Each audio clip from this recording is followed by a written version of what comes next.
नमस्कार प्यारे भाइयों बहनों, कैसे हैं आप लोग। एक बहुत अच्छी खबर है आप लोगों के लिए कि इंडिया पोस्ट में भारतीय डाक सेवा में वैकेंसीज आ गई हैं। अच्छी खासी वैकेंसीज हैं और ये वैकेंसी उनके लिए तो बहुत ही ज़्यादा महत्वपूर्ण है जो नौकरी के साथ साथ पढ़ाई भी करना चाहते हैं कि थोड़ी बहुत सैलरी भी आती है, इससे अपना पढ़ाई का खर्चा चलता रहे और पढ़ाई भी आगे की जो है जारी रहे। तो आज के इस वीडियो में अपन इसी नौकरी या इसी भर्ती से संबंधित समस्त जानकारियां देखने वाले हैं, जैसे कि कितने सारे पद हैं, फॉर्म कब से कब तक भरेंगे, एज लिमिट क्या है, एलिजिबिलिटी क्या है, फीस क्या है, इन सारी जानकारियों को अपन देखने वाले हैं। चलिए बिना वक्त गवाए वीडियो को शुरू करते हैं। और इंडिया पोस्ट में ग्रामीण डाक सेवक की वैकेंसीज हैं। क्या में है? इंडिया पोस्ट, इंडिया पोस्ट में ये वैकेंसी है। और अच्छा दिख रहा है, थोड़ा ज्यादा ऊपर लिख गया क्या? इंडिया पोस्ट में ग्रामीण डाक सेवक की, ग्रामीण डाक सेवक, ग्रामीण डाक सेवक अर्थात जीडीएस की यह वैकेंसी है। आगे देखिए नंबर ऑफ वैकेंसीज कितनी है।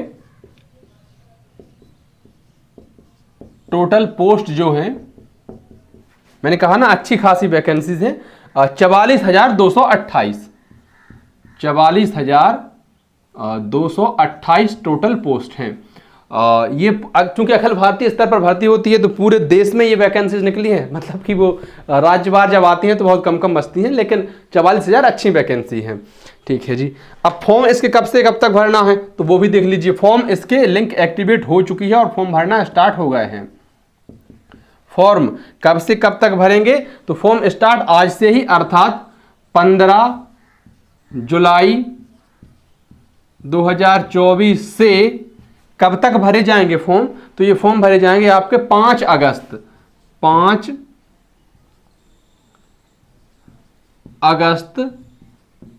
24 तक आपके फॉर्म भरे जाएंगे। कब से कब तक?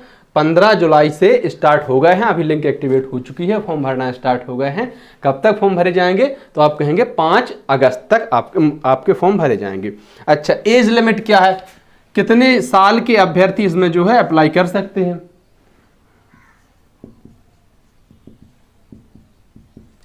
एज लिमिट, और एज लिमिट जो है इनकी 18 से 40 वर्ष, 18 से 40 वर्ष के बीच में आपको होना चाहिए तो आप इसका फॉर्म भर पाएंगे। और मान लीजिए नहीं है तो भी इसमें आरक्षण अलग से है। जैसे SC ST के लिए 5 साल का आरक्षण है, OBC के लिए 3 साल का, और जनरल EWS के लिए इसमें आरक्षण कोई नहीं है। अच्छा, आगे देखिए इसकी फीस, क्योंकि भैया मैं हमेशा कहता हूं बेरोजगारों के लिए फीस बहुत मायने रखती है। कई फॉर्म जैसे जब स्टार्टिंग में होते हैं ना कंपटीशन लाइफ की, तो सारे ही फॉर्म भर देते हैं, फीस मीस नहीं देखते।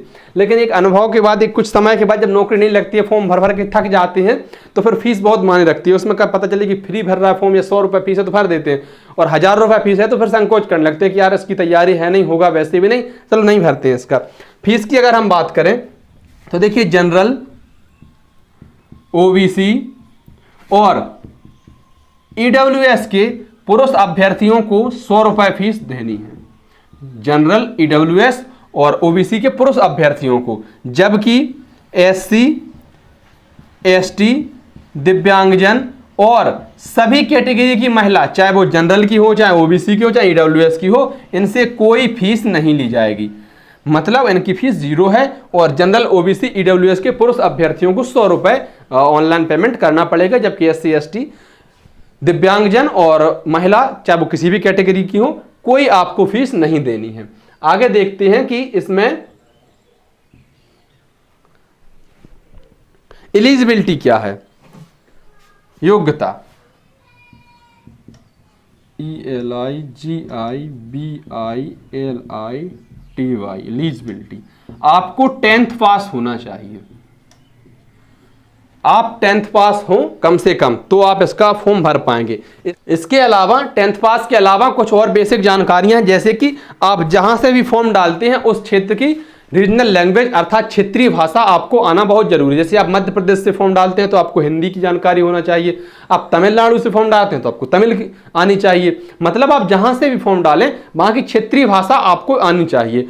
और इसके अलावा आपको कंप्यूटर की बेसिक जानकारी भी होना बहुत जरूरी है। मतलब आपको कंप्यूटर चलाना आना चाहिए। ये नोटिफिकेशन में बाकायदा मेंशन है बातें कि आपको आप जिस क्षेत्र से फॉर्म डाल रहे हैं उस क्षेत्र की आपको लोकल भाषा आना बहुत ज़रूरी है, आपको कंप्यूटर चलाना या कंप्यूटर का बेसिक ज्ञान होना बहुत ज़रूरी है। एक और चीज़ इसमें मेंशन है कि साइकिलिंग की नॉलेज आपको होनी चाहिए, साइकिल चलाना आना चाहिए।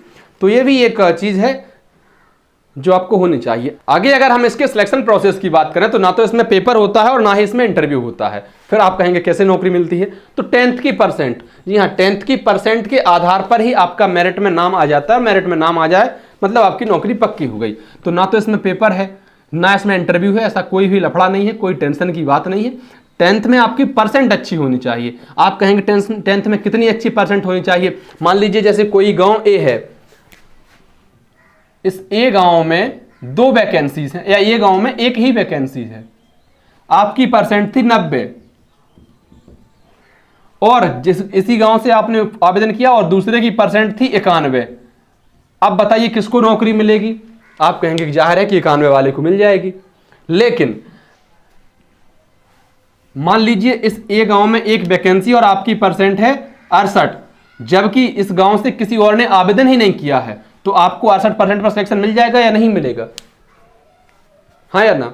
तो ये इसकी मेरिट प्रोसेस होती है और बहुत अभ्यर्थी ऐसे होते हैं जो हाई परसेंट पाकर भी नौकरी से चूक जाते हैं और कम परसेंट पर भी नौकरी मिल जाती है। तो ऐसा चलता रहता है। खैर, लेकिन इसमें सिलेक्शन प्रोसेस यही है कि आपकी परसेंट के आधार पर जो है मेरिट तय होती है। अगर आप इंटरेस्टेड हैं, आपकी अच्छी खासी परसेंट है, तो अच्छी सैलरी भी है, इसमें काम बहुत कम होता है। मैंने शुरुआत में कहा ना कि पढ़ने के लिए बहुत अच्छी चीज़ है ये। अगर आप चाहते हैं कि आपकी पढ़ाई का खर्च भी यहाँ से निकलता रहे तो काम भी मतलब बहुत ज़्यादा नहीं है, बहुत कम काम है। बहुत सारे दोस्त हैं बताते हैं कोई ऐसा खासा काम नहीं है, आराम से आप अपनी पढ़ाई कर सकते हैं और सैलरी आती है तो खर्चा भी चलता रहता है। तो आप ये एलिजिबिलिटी अगर पार कर रहे हैं तो निश्चित ही आप फॉर्म भरिए और आप देखिए क्या होता है उसमें। अगर मेरिट में आपका नाम आ जाए, नौकरी मिल जाए तो बहुत अच्छी बात है इसमें। और इसमें यह भी है कि फ्यूचर के लिए आपके रास्ते खुले रहते हैं, तो फ्यूचर में भी आप बहुत जल्दी सेटल हो जाते हैं। धन्यवाद प्यारे साथियों। वीडियो आपको अच्छी लगी हो तो वीडियो को लाइक कर दें, अपने अन्य साथियों तक साझा कर दें और चैनल पर नए हैं तो हाथ जोड़कर निवेदन है अपने इस छोटे भाई के चैनल को सब्सक्राइब जरूर कर दें। बहुत बहुत आभार।